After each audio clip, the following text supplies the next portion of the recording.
जो ये रुपए 5 करोड़ 80 लाख रुपए हैं, ये सरकारी बजट का दुरुपयोग करते हुए।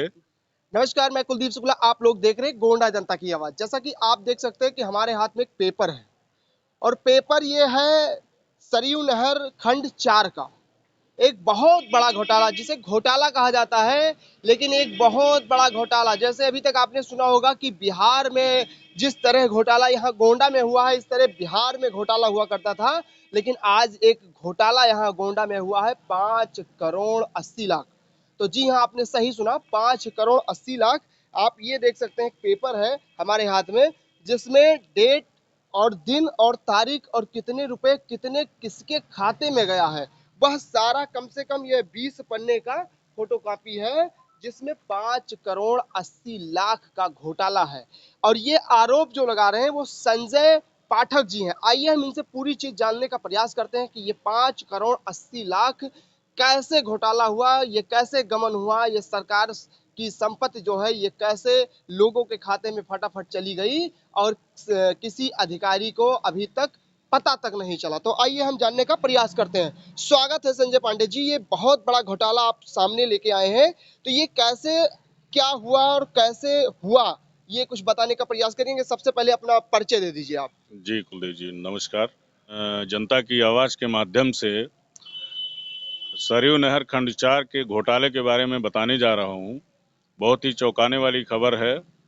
इससे पहले मैंने जनसूचना मांगी थी खंड 4 के अधिशासी अभियंता दिनेश मोहन से, इन्होंने जनसूचना नहीं दिया। फिर उसके बाद मैंने जो है, ये दिनेश मोहन कौन है? दिनेश मोहन का पूरा परिचय दे दीजिए आप। दिनेश मोहन सरयू नहर खंड 4 के अधिशासी अभियंता हैं जी और इन्होंने जो ये रुपए 5 करोड़ 80 लाख रुपए हैं, ये सरकारी बजट का दुरुपयोग करते हुए जी इन्होंने अपने अधीनस्थ कर्मचारियों की, जैसे सीएससी पर्यवेक्षक छोटे लाल हैं, इनके खाते में, अनिल गौड़ हैं इनके खाते में, विकास हैं इनके खाते में, सभी लोगों के खाते में लगभग जो है 5 करोड़ 80 लाख रुपए का गबन इन लोगों के द्वारा किया गया है। जिसको मैंने डीएम साहब को भी इन्फॉर्म किया है लेटर के माध्यम से। डीएम साहब ने भी इनको निर्देशित किया है कि जो है आप तत्काल प्रभाव से सूचना उपलब्ध करावें। अतः नहीं तो इसकी जो है कॉपी जो है राज्य सूचना आयोग को चली गई है।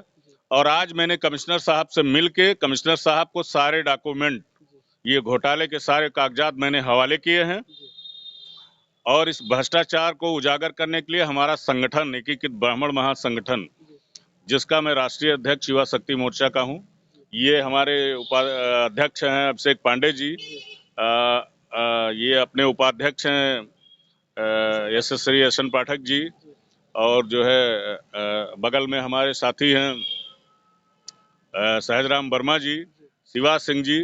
तो हम सब लोगों ने जो है भ्रष्टाचार के खिलाफ 3 महीने से इस कागजात को इकट्ठा करने के लिए लगे हुए थे और अब इकट्ठा कर लिया गया है।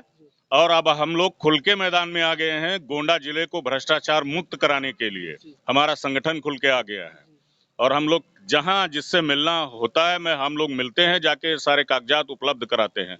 शासन प्रशासन से मैं ये मांग करता हूं कि ऐसे भ्रष्टाचारी के खिलाफ कार्रवाई करते हुए, जांच की कार्रवाई करते हुए इनको जो है जेल में भेजा जाए, ताकि इससे समाज को संदेश जाए कि दूसरा कोई भ्रष्टाचार करने के लिए फिर कदम ना आगे बढ़ा पाए। मित्रों, आपने देखा होगा कि सरकार चाहे जितनी व्यवस्था कर ले, चाहे जितना प्रयास कर ले, लेकिन जो चोर दलाल बेईमान किस्म के लोग होते हैं वो अपनी बेईमानी करना बंद नहीं करते। ऐसे ही गोंडा में देखिए कि 5 करोड़ 80 लाख का घोटाला हुआ, जिसमें संजय पाठक ने पूरे तरीके से उनका डॉक्यूमेंट निकाला, जिनके खाते में गया है उनका भी पूरा डिटेल्स निकाल लिया है। तो हम जानते हैं कि जब डीएम गोंडा के जिला अधिकारी महोदया से मिले, नेहा शर्मा से, तब क्या बातचीत हुई और क्या कहा उन्होंने? अपने जब नेहा शर्मा से ज्ञापन दिया तो ज्ञापन के माध्यम से उन्होंने क्या कहा आपसे?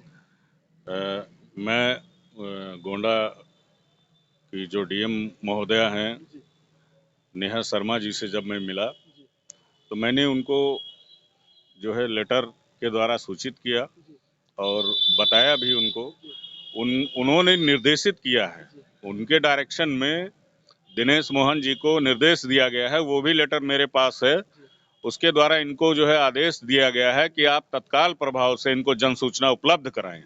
उसके बावजूद ये डीएम साहब के आदेश का उल्लंघन करते हुए इन्होंने आज तक कोई जन सूचना उपलब्ध नहीं कराई, ना कोई सूचना दिया। आज मजबूर होकर हमको कमिश्नर साहब को भी ज्ञापन देना पड़ा और सारे डॉक्यूमेंट उनके हवाले हमने किए। घोटाले के जितने भी साक्ष्य हैं वो सारा मैंने कमिश्नर साहब को हवाले कर दिया गया है।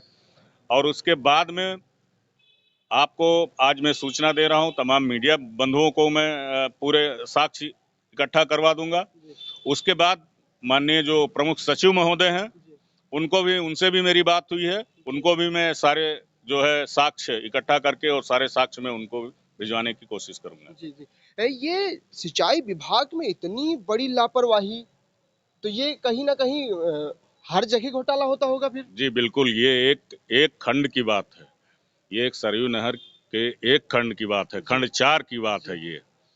और खंड 4 में 2018 से लेके ये घोटाला चल रहा है, बंदर बांट चल रहा है। ये जो सरकारी बजट आते हैं उसका ये लोग दुरुपयोग करते हैं और धन उगाही के लिए अपने अधीनस्थ कर्मचारियों के खाते में वही सरकारी बजट डाल के और उसके बाद उनसे वो पैसा अपने पास इकट्ठा कर लेते हैं। अच्छा, इन्होंने पहले से ही जुगाड़ बना रखा है कि जो पैसा आएगा वो हम वहां से निकालेंगे, दूसरे के खाते में डाल के, और वह पैसा फिर वापस ले लेंगे। कुछ परसेंट उनको देते होंगे। जी जी जी जी, बिल्कुल बिल्कुल, उनको कुछ परसेंट दिया जाता है, बाकी सारे पैसे ये खुद ले लेते हैं। सरकार सोचिए कि इस समय इतनी चुस्त दुरुस्त है, वो बराबर बांध की, बराबर सरयू नहर की, बराबर घाघरा नदी की बांध को देखती रहती है और चुस्त दुरुस्त व्यवस्था रखती है। और इस तरह 5 करोड़ 80 लाख का जब घोटाला होगा तो उसका जिम्मेदार कौन होगा? देखिए कुलदीप जी, जो सरकारी धन आ रहा है, सरकारी व्यवस्था जो माननीय मुख्यमंत्री जी ने धरातल पर लागू करने के लिए जो यहाँ ईमानदार अधिकारी भेजे हुए हैं, सबसे पहले मैं तो ये कहना चाहूँगा कि मैं कमिश्नर साहब को धन्यवाद देता हूँ। बहुत ही एक्टिव अधिकारी आए हुए हैं गोंडा जिले में और हमारे डीएम साहिबा बहुत एक्टिव हैं। और ऐसे ही एक अधिकारी और ईमानदार आए हैं, एसपी साहब अंकित मित्तल जी। तो हम लोगों का भी हौसला बढ़ा है। आप लोगों की कार्यशैली देखकर हम लोगों का हौसला बढ़ा और हमने ये प्रयास किया कि अब ये बात इन अधिकारियों तक पहुंचाई जाए ताकि माननीय मुख्यमंत्री जी की जो योजना है उसको ये लोग उसमें बंदरबाट और लूट ना कर सकें। जी जी, तो क्या आप मानते हैं कि हम ज्ञापन दिए हैं तो इसमें फैसला होगा? बिल्कुल, मुझे पूरा विश्वास है। और अभी कमिश्नर साहब ने भी आश्वासन दिया है। उन्होंने हमसे पूछा था कि आपने डीएम साहब को बताया है? मैंने कहा हाँ सर, मैंने लेटर के माध्यम से बताया है। उन्होंने आदेश भी दिया है। तो उन्होंने तुरंत आश्वासन दिया है कमिश्नर साहब ने कि इसकी जांच मैं करवाऊंगा और जो है जिसने भी ये किया है उसको दंड अवश्य मिलेगा। तो मित्रों, आप लोग देख सकते हैं कि मुर्दाबाद भ्रष्टाचार, मुर्दाबाद मुर्दाबाद भ्रष्टाचार, मुर्दाबाद मुर्दाबाद तो एकीकृत ब्राह्मण महासंघ, जिंदाबाद जिंदाबाद एकीकृत ब्राह्मण महासंघ, जिंदाबाद जिंदाबाद।